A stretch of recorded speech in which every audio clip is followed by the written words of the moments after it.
Hello, my dear. I'm Dr. Ala Musbah, Professor of Obstetrics at the Gynecology Faculty of Medicine, Mansoura University. Today, we are going to discuss some obstetric quiz. Let us spend some time with some quiz in obstetrics. Let us start with the first question. Identify the abnormal fetal presentation in this picture. We have four abnormal presentation in this picture. A, B, C, D. So we want to identify this malpresentation. The first one, A, is face presentation. As you see, the head is extended, so it is presented as cephalic face presentation. Why? Because the head is extended. The second one, B, this is brow presentation. Brow presentation. So the baby presented cephalic brow presentation. Why brow? Because the head is midway between flexion and extension, and this is for brow.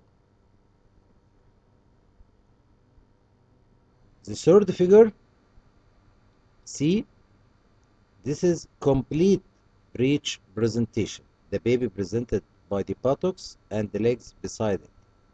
So this is complete breech presentation. Okay. The fourth one, D, as you see, the baby presented with shoulder, so this is shoulder presentation. Okay, so we have here face, then brow, then complete breech, then shoulder presentation. If someone asks another question, what is the denominator here in each picture, in each presentation? In face presentation, the denominator is the chin or mentum. Okay? In brow, the frontal bone. In breech, the sacrum. In shoulder, the scapula. Okay? This is another question, of course, not in this slide, but I wanted to tell you, by the way, another questions related to this picture also. Okay, go to the next question. Identify the fetal lie presentation and position in this picture. In this picture, the lie, as you see, is longitudinal lie. What is the lie? Is the relation of longitudinal axis of the fetus to that of the mother. So this is longitudinal. So as regards the fetal lie is longitudinal. What is the presentation? Cephalic vertex. As you see, the baby presented by vertex. So cephalic vertex presentation, and this is normal. What is the position in this picture? Look for the occiput. The denominator here is the occiput. How to know the occiput from the picture? From this picture, the fontanelle, the big one, rectangular in shape, is the anterior fontanelle, and the small one, triangular in shape, is the posterior fontanelle. So this is the occiput in this area. So if you have this picture, you should search for the occiput. How to know the occiput? From the landmarks, search for where is the anterior fontanelle, where is the posterior fontanelle, to know the occiput. Here the occiput is directed to the left side and the anterior, as in the other picture also, to the left side and the anterior. I told you before that the left and right is that of the mother, not the doctor. Okay? So, what is the left side here? This is the left side for the mother. Where is the occiput? Directed to the left side and the anterior. Okay? So, this is called left occipito-anterior. Also here, left occipito-anterior. Okay?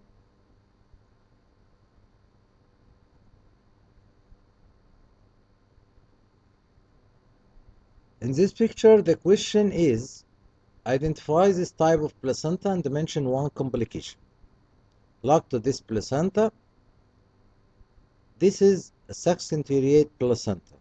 You can see another part of the placenta separated from the main placenta, okay, and connected by the vessels and the membrane. This is called sexcentriate placenta. Mention one complication, retained part of the placenta and postpartum hemorrhage. Look to this picture, please. Identify this maneuver and what is the aim for this maneuver. This maneuver is region maneuver. When we do support to the perineum during delivery of the head in vertex presentation, and by the other hand, doing gentle pressure on the occiput downward to maintain deflection and to allow the head to be delivered in gradual extension. We know that in normal vertex presentation, in left occipital anterior, for example, the head during delivery will be delivered in extension. So I want this extension to be slowly to avoid injury to the perineum and vagina and so on. Okay, so I want to do support to the perineum by one hand, and by the other hand I'll support the head to make the head extend slowly. Okay, gentle downward on the occiput to allow the head to extend slowly, because the head will be in this direction of this arrow. Okay, why I wanna this slowly extended head during delivery?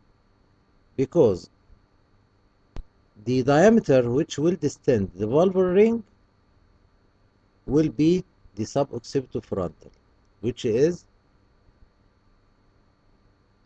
10.5 centimeter.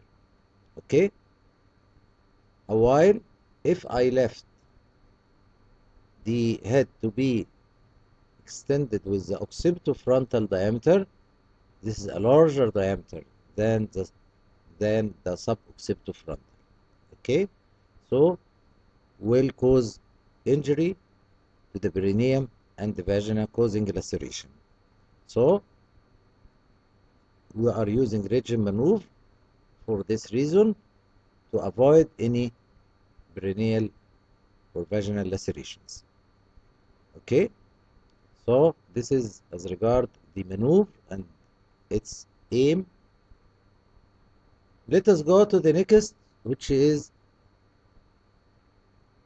identify this maneuver and its aim. Look to this picture, please.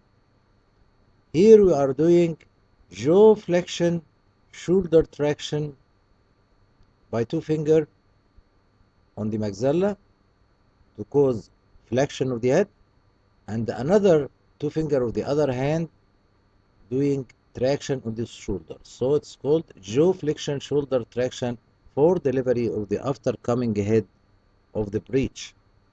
It's called Mercer-Smilovit method. Okay, any alternatives for delivery of the aftercoming head of the breech? Yes, I can use also paper forceps. Okay, so this maneuver is Mercer-Smilovit method or jaw flexion shoulder traction. The aim is to maintain the head inflection and to deliver the head inflection in case of aftercoming head of breech presentation. Look to this picture, please. Identify this procedure and mention one indication. Look to this picture. This is a pregnancy, intrauterine, and this is amniotic fluid, and this is ultrasound, and this is a needle with syringe inserted through the abdominal wall to the amniotic fluid away from the fetus and the placenta and the umbilical vessels to take a sample of amniotic fluid, as you see in the syringe here. Okay, so this procedure guided by ultrasound, by abdominal ultrasound, as you see, this procedure is called amniocentesis. So this procedure is amniocentesis. Mention one indication. The commonest indication for amniocentesis or for prenatal genetic diagnosis. As you know, if you are suspecting a case, for example, with trisomy, has a baby of maybe has a baby of trisomy 21, Down syndrome, or trisomy 18, and so on. To confirm, I wanted to do amniocentesis and do the karyotyping, the genetic study. Okay.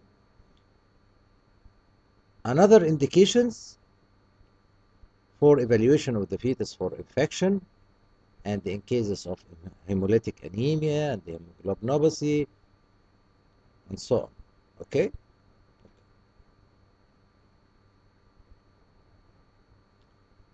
Let us go to the next question. If we have a, a pregnant lady right now and her last menstrual period is 13 of December 2021. So what is the expected date of delivery? According to Nigel's rule, we will add 7 days and the 9 months to know the expected date. So the expected date will be 20 of September 2022. Okay. Let us go to the last question. A woman present for obstetric care in the 4th month of her current pregnancy. Her obstetrical history reveals 1 miscarriage, 2 full-term vaginal delivery, and 1 ectopic pregnancy. What is the gravidity and the parity of such case? Of course, don't miss that she is right now pregnant in her 4th month. So she is already now pregnant, okay? And she has 1 miscarriage. She had 1 miscarriage and 1 ectopic pregnancy and 2 vaginal delivery. Okay, so now the gravidity will be 5 because 2 vaginal delivery, 1 ectopic, 1 miscarriage, and she already pregnant right now. So this is 5th gravida. What about the parity? She delivered twice, full term, so she is 2nd para. So the right answer will be 5th gravida, 2nd para. This is the last slide. Thank you. I'm Dr. Ala Musbah, Professor of Obstetrics and Gynecology, Faculty of Medicine, Mansoura University.